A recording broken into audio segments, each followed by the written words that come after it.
मतलब बार बार police custody, judicial custody ले लेके इनको मैंने प्रताड़ित करते रहना है। जी जी जी जी। लेकिन इसीलिए बार बार केसेज, तो इन लोगों को लगा कि अब भाई अगर मान लीजिए कि कोलैब हो गया केस जी। तो मनीष चले जाएंगे वहाँ, तो आधा परेशानी तो हो जाएगा, फिर ये लोग कस्टडी में नहीं ले पाएगा, है कि नहीं? जी जी। तो इस वजह से लेकिन जब उनके वकील से बात हुई तो उन्होंने कहा कि सुप्रीम कोर्ट ने, आपने न्यूज भी चला होगा, आप लोगों ने देखा होगा कि माननीय सर्वोच्च न्यायालय के जो न्यायाधीश हैं उन्होंने पूछा कि आखिर रीजन क्या है मनीष पे एनएसए लगाने। अब इसके पीछे का तर्क समझिए सुनील भाई, कि एनएसए उस व्यक्ति पे लगाया जाता है जिससे राष्ट्र को असुरक्षा हो। और वो कौन है? जैसे अमृतपाल सिंह पे लगा था, क्योंकि अमृतपाल सिंह भागा हुआ चल रहा था, है कि नहीं? जगह जगह पे चाहे मान लीजिए अगर आप कहें कि हम यहाँ मीटिंग बुला रहे हैं, यहाँ कुछ वहाँ भीड़ हो सकता है, उग्र हो सकता है, उस स्थिति में एनएसए लगाया जाता है। लेकिन जब Manish Kashyap already judicial custody में थे, पुलिस की गिरफ्त में थे, तो ऐसा तो कुछ कर नहीं सकते थे। अब कोई हवामन कर नहीं रहा है ना, उनके पेज से वीडियो हो रहा था, तो वहाँ एनएसए लगाने का तर्क ही गलत है। और इसी पे सवाल पूछा माननीय न्यायालय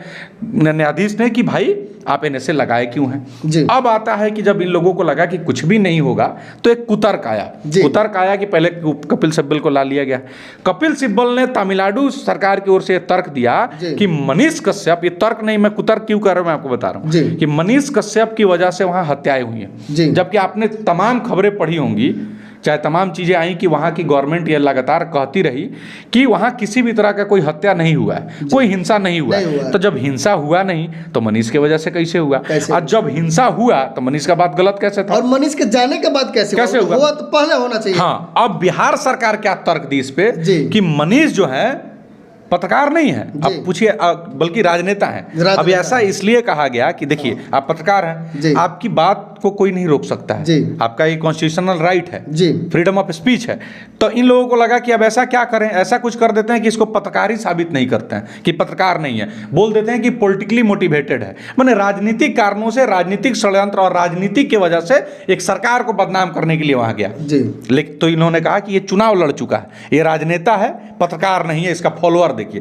पहला बात उन जड़ बुद्धि लोगों को समझ में आना चाहिए, कोई भी फॉलोअर चाहे आपका हो या किसी का हो, आप कमाते हैं, कोई भीख में तो नहीं मिलता है। दूसरा बात, जो मनीष ने किया है वो कमाया।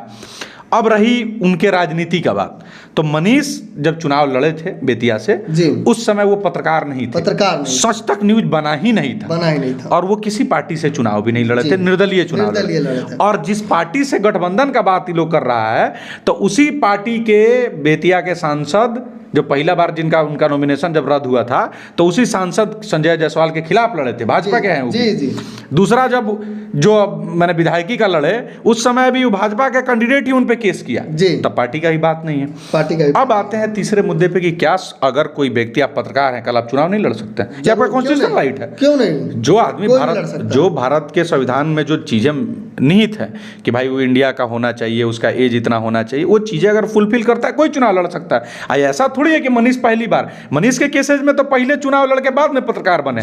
यहाँ अटल बिहारी के केसेज में तो देखिए, अटल बिहारी वाजपेयी जी, भारत रत्न माने भारत के प्रधानमंत्री अटल बिहारी वाजपेयी जी पहले पत्रकार थे, बाद में नेता बने, भारत रत्न बने, प्रधानमंत्री बने, और शानदार कवि भी थे। आशुतोष जो आप आम आदमी के थे, IBN 7 में पहले पत्रकार थे, चुनाव लड़े, हार गए, और फिर पत्रकारिता कर रहे हैं। आप कुमार विश्वास पहले कवि थे, फिर चुनाव लड़े, और MJ अकबर, बहुत ऐसे नाम है, बहुत, मनीष सिसोदिया, माने भतेरे नाम है जो लोग पत्रकार थे। अब आते हैं कपिल सिब्बल को ही देख लीजिए, ये तर्क कितना कुतर्क है बिहार सरकार के। देखिए कि जिस वकील को रखे हैं वो स्वयं राज्यसभा का सांसद है, समाजवादी पार्टी के समर्थन से निर्दलीय, और उससे पहले वो कांग्रेस का नेता रहा है, अब वकील भी है। लेकिन ये कुतर्क इसलिए है कि किसी भी तरह से देखिए, जब क्या होता है कि आप सच्चाई से किसी, आप सबको पता है कि मनीष को आप सच्चाई से अंदर नहीं रख सकते हैं, भाई न्यायालय को पता है ना कि मनीष गलत नहीं है। तो अब इस स्थिति में क्या करना है? इस स्थिति में यही करना है कि तमाम तरह के षड्यंत्र किए जाए।